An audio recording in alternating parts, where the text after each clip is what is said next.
aluno, tudo bem? Nós vamos estar aprendendo um pouquinho hoje sobre óptica geométrica. E dentro desse assunto, nós vamos estar falando sobre luz e visão, né? Como é possível as imagens estarem sendo formadas e assim a gente conseguir enxergar. Então, tá tudo desmembrado aí ao longo dos slides. Prestem bastante atenção para vocês entenderem todos os processos e como eles se estabelecem, ok? Não esqueçam de deixar todas as atividades organizadas no caderno e também de fazer o envio pela plataforma para a gente poder ter uma maior facilidade de verificar tudo no retorno. Então vamos lá? Começando a entender um pouquinho sobre a óptica e os seus fenômenos. Primeiro vamos entender e conceituar o que é a luz, né? Graças a ela que todas as imagens podem ser formadas. A luz é uma forma de energia radiante que propaga por meio de ondas, né? Que é propagada por meio de ondas. É o agente físico responsável pela sensação visual. Então, é graças à existência da luz que a gente consegue perceber a formação de imagens. O raio de luz ele vai se propagar de diversas formas. Então, esse que vocês estão vendo aí é uma imagem da propagação de luz. Então, ela parte de um ponto e segue para várias direções.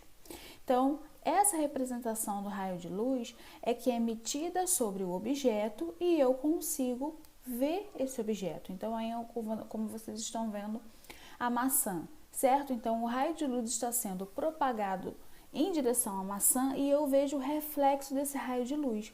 E é esse reflexo que os meus olhos conseguem captar e fazer com que eu consiga identificar qual imagem está sendo formada ali. Sabendo qual imagem está sendo formada, eu vou conseguir identificar o objeto, a letra, o texto, enfim, a pessoa, tudo que eu conseguir identificar naquele momento, ok? Feixe de luz. O feixe de luz será um conjunto de vários raios de luz. Então, é o que nós vimos lá anteriormente. Aquele raio de luz sendo propagado de diversas direções, na verdade, era um feixe de luz, um conjunto de raios. Vamos dar continuidade. E eles podem ser de três formas. Eles podem ser paralelos, convergentes ou divergentes. Vamos diferenciar aí os três? O paralelo, ele segue numa mesma direção. Aqui as setinhas, ó, indo sempre numa mesma direção e no mesmo sentido. Um exemplo de feixe paralelo é o laser, né? Quando eu estou mirando o laser em uma direção, ele sai ali do meu laser e o foco de luz vai na direção que eu estou apontando. É um exemplo de feixe paralelo. O próximo, o convergente. O convergente sai de um ponto específico, né? Então, eles estão aqui saindo de uma região e se concentrando em um outro ponto. Então, a direção da luz ela é focada em um objeto, focada em um objetivo. Um exemplo, né, de um objeto que faz isso é a lupa. Então, a lupa capta a luz, né, que está saindo de um local maior, por exemplo, a luz do sol, e direciona essa luz para um local específico. Aqui no desenho, a lupa está direcionando a luz para uma folha, para que essa folha possa ser aquecida, né, e assim pegar fogo. Então, é um exemplo de utilização do feixe convergente.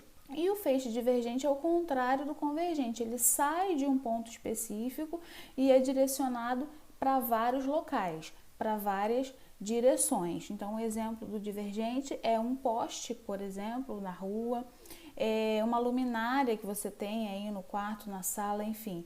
A própria luz do ambiente, né, da nossa casa, que sai de um local e ilumina todo o cômodo, né? O quarto, sala, cozinha. Então, é um exemplo aí de feixe divergente. Fontes de luz.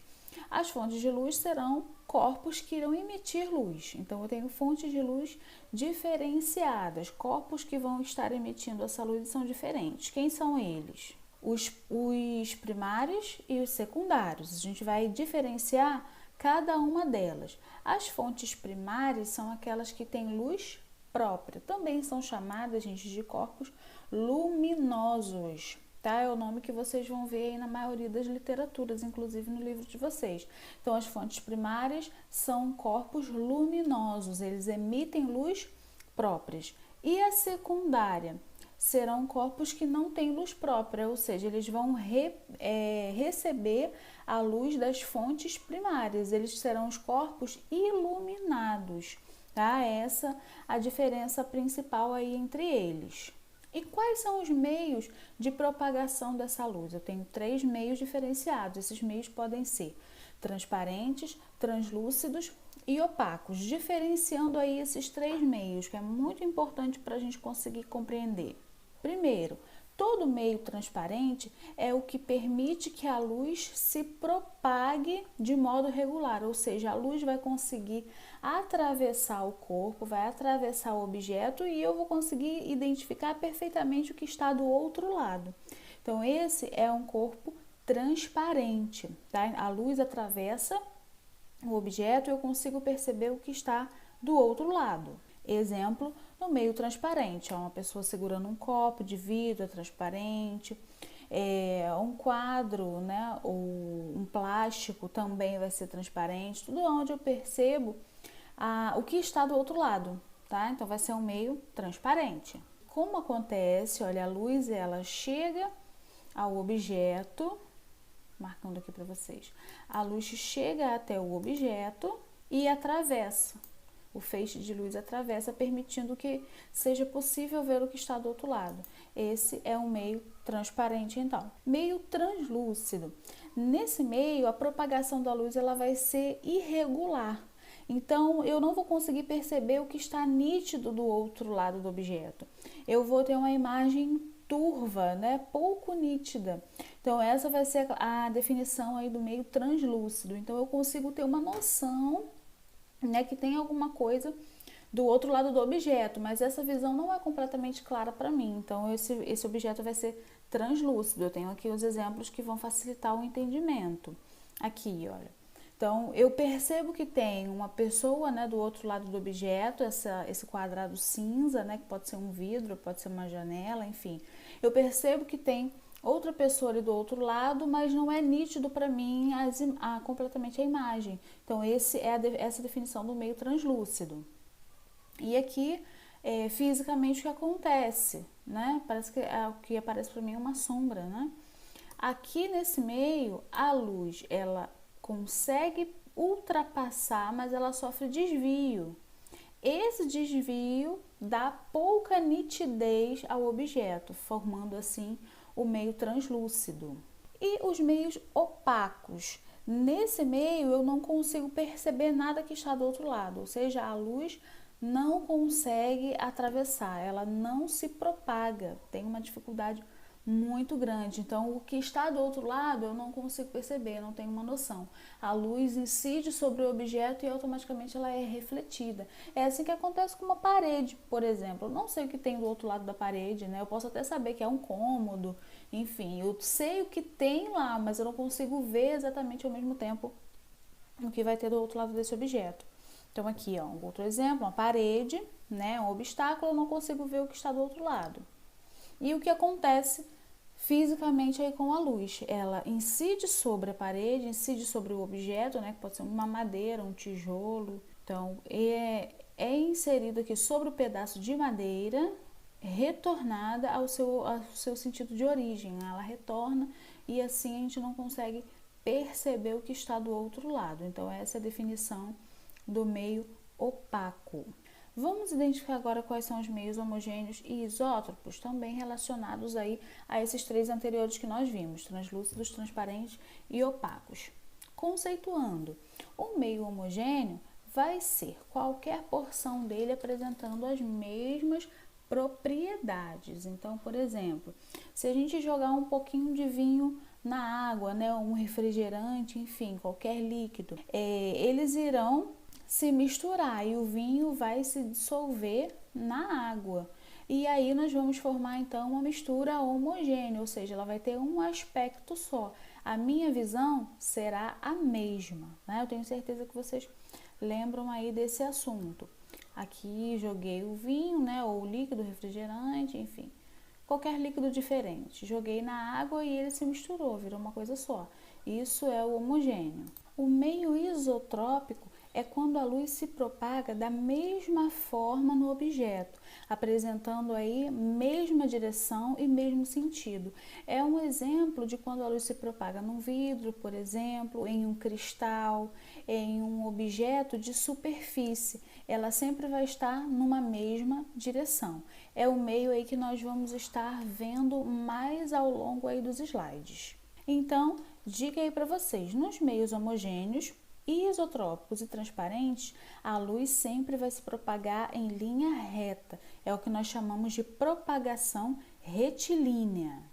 Então, na propagação retilínea, eu tenho a luz saindo de um ponto, que a gente pode chamar de fonte putiforme, e se propagando em uma direção. Aqui ela encontra vários obstáculos, né? Um corpo opaco, por exemplo, aquele aonde ela não vai conseguir atravessar, mas o feixe de luz ele vai passar por cima, né, desse objeto, vai passar pelas laterais, fica melhor assim. E no objeto maior, no anteparo, que é o que está aqui, ele vai formar uma sombra, tá? Então, é dessa maneira que as sombras são formadas. Então, por exemplo, a sombra que você vê do seu corpo, ela é a projeção da luz que encontrou um obstáculo, foi o seu corpo. Então, o que você vê no chão é a sombra, ou na parede, enfim. Então, a luz encontra o obstáculo e fica ao redor desse obstáculo, né? O que vai se formar à frente é a sombra. Outra foto de como a sombra é formada. A fonte de luz, o objeto, a sombra aqui no ponto, né? E a região ao redor é chamada de penumbra. A gente fala que é uma sombra mais clara. O fenômeno natural onde a gente percebe essa aplicação, que é o eclipse solar e o eclipse lunar também, que vocês bem conhecem, né? Ou já ouviram falar. Então, a luz do Sol é projetada sobre a Terra, sendo que quando a Lua se encontra entre o Sol e a Terra, ela cria uma região de sombra, né? Um ponto onde a luz não vai conseguir ultrapassar, porque a Lua é um objeto opaco, né? A luz do Sol não consegue atravessar esse astro. Então, uma região que vai ficar escura totalmente nessa direção aqui, ó, é onde as pessoas que estão na Terra verão o eclipse, tá? Que é, na verdade, é a sombra da Lua sobre a Terra. Aqui outra foto, agora explicando o eclipse lunar, quando a Terra fica entre o Sol e a Lua. Nessa região aqui, a parte da penumbra é bem maior. Ó. Toda essa região aqui é uma área de penumbra e a região de sombra é essa que é onde a Lua vai aparecer. Entendendo um pouquinho mais sobre essa questão de eclipses, nós podemos associar a óptica geométrica, né, e a formação das imagens, possibilidades de luz e visão, às fases da Lua também. Então, tem um slide aqui explicando rapidinho isso para vocês. Então, na fase da Lua cheia, acontece quando a face voltada para a Terra é totalmente iluminada pelo Sol. Lembrem que o Sol é um corpo luminoso, porque ele emite luz própria. Na fase da lua nova, acontece quando a face voltada para a Terra é a que não está iluminada pelo Sol, então a gente não consegue perceber nitidamente. E quando apenas 1/4 da superfície da Lua é iluminada, nós temos ou a fase crescente ou a fase minguante, tá? Então é dessa forma que a gente consegue perceber esse corpo celeste daqui da Terra. Aqui eu tenho alguns intervalos para vocês explicando como isso vai acontecer. Entre duas luas novas consecutivas há um intervalo de tempo de 29 dias, 12 horas e 44 minutos. Esse intervalo de tempo é chamado de mês lunar ou período de lunação. Então, até a contagem, né, das fases da Lua tem sido importante para a gente compreender esses fenômenos. Vamos entender agora o funcionamento da câmara escura. A câmara escura ela tem o objetivo de comprovar que a propagação da luz é retilínea. Então, como ela vai ser organizada? Ela é constituída de uma caixa de paredes opacas e pretas internamente, totalmente fechada, com exceção, gente, de um orifício que vocês estão vendo aqui, ó, que vai ficar aberto. Deixa eu marcar aqui para vocês. Então, por esse orifício é onde vai entrar a luz. E o que vai acontecer ali? O corpo luminoso que vai ser colocado à frente da parede, ele vai emitir uma luz. Os raios que partem do objeto, eles vão passar por esse orifício e vão chegar até a parede oposta, sendo que chegando nessa parede oposta, que é aqui, olha, chegando na parede oposta, essa imagem ela vai ser invertida, ou seja, vai ficar ao contrário. Aqui você tem a direção A e B. A imagem que vai chegar aqui na parede oposta, ela vai ser B e A, ou seja, ela vai ser invertida. E isso evidencia que a propagação da luz é sim retilínea. A imagem projetada na parede da câmara pode ser vista por um observador externo se essa parede for, por exemplo, feita de papel vegetal, né? Caso essa imagem, essa câmara aí possa ser feita em casa, né? Como um exemplo. Foi através da organização da câmara escura que se iniciou a questão da fotografia. As máquinas fotográficas modernas, né, elas têm esse esquema no seu interior, permitindo assim que a imagem seja captada, né, armazenada aí dentro de uma câmara escura que tem no seu interior e projetada em um anteparo para que a gente consiga ver. Os nossos olhos também funcionam dessa maneira. Nós captamos a imagem através de uma propagação retilínea de forma invertida. E quem faz a decodificação dessa imagem para que a gente possa identificar de forma correta, né, o que está sendo visto?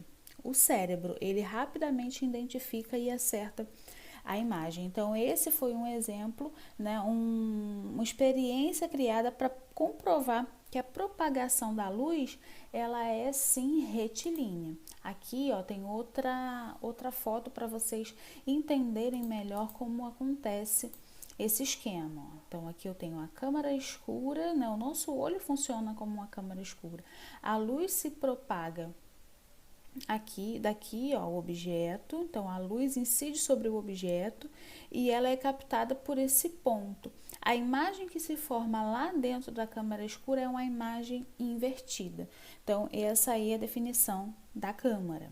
Vamos estar entendendo outro princípio relacionado à óptica geométrica, é o princípio da independência dos raios luminosos. Então, quando a luz se propaga em um meio, cada raio é independente do outro, ou seja, cada feixe emite a sua luz. E quando dois raios se cruzam, um não vai interferir na propagação do outro. Um exemplo aqui para vocês, eu tenho um raio vermelho, um raio azul, eles são independentes e um não vai interferir na propagação do outro. Então, quando eles se cruzam, né, se encontram, um vai continuar sendo vermelho, o outro vai continuar sendo azul. As suas cores não serão alteradas. Quando um raio de luz segue um percurso, ele pode fazer o percurso inverso, ou seja, ele pode encontrar um obstáculo, ser refletido e voltar a fazer o percurso inverso. Exemplo aí para vocês, então ele sai de um ponto e depois faz o percurso inverso. Então, sai de um ponto e retorna ao mesmo ponto. Cor da luz. Nós vamos identificar que a luz é formada por 7 cores principais e vocês já devem ter percebido isso. São as cores do arco-íris. Nós chamamos essas cores também de monocromáticas, ou seja, cada cor é específica, ela tem uma cor só, né? Então, é o azul, é o violeta, é o vermelho, é o laranja. Então, cada cor é específica e ela se torna monocromática. O estudo das cores da luz é também chamado de estudo de ondas eletromagnéticas, tá? Aqui vocês verão um pouquinho mais à frente, mas está todo relacionado à óptica e também à radiação, que é uma energia que a luz emite. E aqui está o exemplo para vocês dessas cores. Então, no espectro visível, né, ou seja, na cor que eu consigo identificar, teremos vermelho, alaranjado ou laranja, amarelo, verde, azul, o anil, que é aquele azul mais escuro, e o violeta. Então, essas são as 7 cores principais. A luz branca, ela vai ser uma mistura de todas essas cores, ok? Velocidade da luz. A velocidade da luz, ela vai ser o espaço, né? O período que a luz consegue percorrer durante um ano. Então, esse valor é conhecido como 300 mil quilômetros por segundo ou 300 milhões de metros por segundo. Então, é importante vocês saberem que a luz é o que se conhece de mais rápido que existe. Para vocês terem uma ideia, a luz do Sol, ela chega até a gente em 8 minutos. É muito rápido, quase que num piscar de olhos, porque o Sol ele está numa distância relativamente grande da Terra, embora a Terra seja o terceiro planeta do Sistema Solar. Então, está aqui para gente o ano-luz, né? Os astrônomos costumam usar essa unidade de comprimento, tá? Ano-luz, para dizer a distância percorrida pela luz em um ano no vácuo, ou seja, no espaço onde não existe matéria. Aqui eu tenho valores, né? Um ano tem 365 dias, um dia 24 horas e uma hora 3.600 minutos. Informações relacionadas aí ao ano-luz que é importante a gente saber. Um ano-luz é a multiplicação de todos esses valores. Esse valor total aqui, ó, 365 vezes 24 vezes 3.600 vezes 300 mil, que é a velocidade da luz, vai dar o seguinte resultado. Um ano-luz vai ser equivalente, então, a 9,5 vezes 10 elevado à 15ª potência, ok? Vamos falar um pouquinho agora sobre os espelhos. Eles podem ser côncavo ou convexo, como vocês estão vendo aí nas imagens. Essas formas, elas são semi-esféricas, né? Ou seja, metade de uma esfera. E elas vão funcionar também como lentes. Sabendo disso, é que foram criadas lentes onde vão se facilitar a entrada da luz nos nossos olhos para que a gente possa fazer algumas correções, problemas na visão. Na primeira imagem, espelho côncavo, vou marcar aqui para vocês. Outro exemplo aqui de espelho côncavo é esse que vocês costumam utilizar aí no dia a dia. Geralmente ele aumenta um pouquinho a imagem. E aqui o espelho convexo, né? Vocês veem em mercados, até mesmo em câmeras, ele diminui um pouquinho a imagem. E falando em imagens, como elas serão formadas? Vamos entender. Lembrando lá da câmara escura, a imagem, né, a luz, ela tem também uma propagação retilínea. E a imagem ela vai ser formada a partir dessa propagação. Então, o feixe de luz, ele é emitido sobre a superfície. Então, olha aqui, eu tenho uma vela, certo? Essa vela, ela vai emitir uma luz retilínea. Essa luz, ela vai seguir de forma retilínea em direção ao objeto. E esse objeto vai ser captado pelos meus olhos. Aqui, olha. Sendo que a captação dessa imagem, essa luz vai incidir sobre o objeto e os meus olhos vão captar a imagem. A captação dessa imagem será invertida. Olha ela sendo formada aqui, ó. Essa imagem invertida, ela vai ser um pouco menor do que a imagem real. E quem vai consertar exatamente o que está sendo visto ali? Quem vai interpretar rapidamente? É o meu cérebro, ok? Olhem aqui outro esquema onde vocês vão conseguir fazer essa observação de uma forma muito melhor. Então, aqui eu tenho o meu olho que vai captar a imagem, o objeto. No caso aqui eu estou olhando em uma árvore.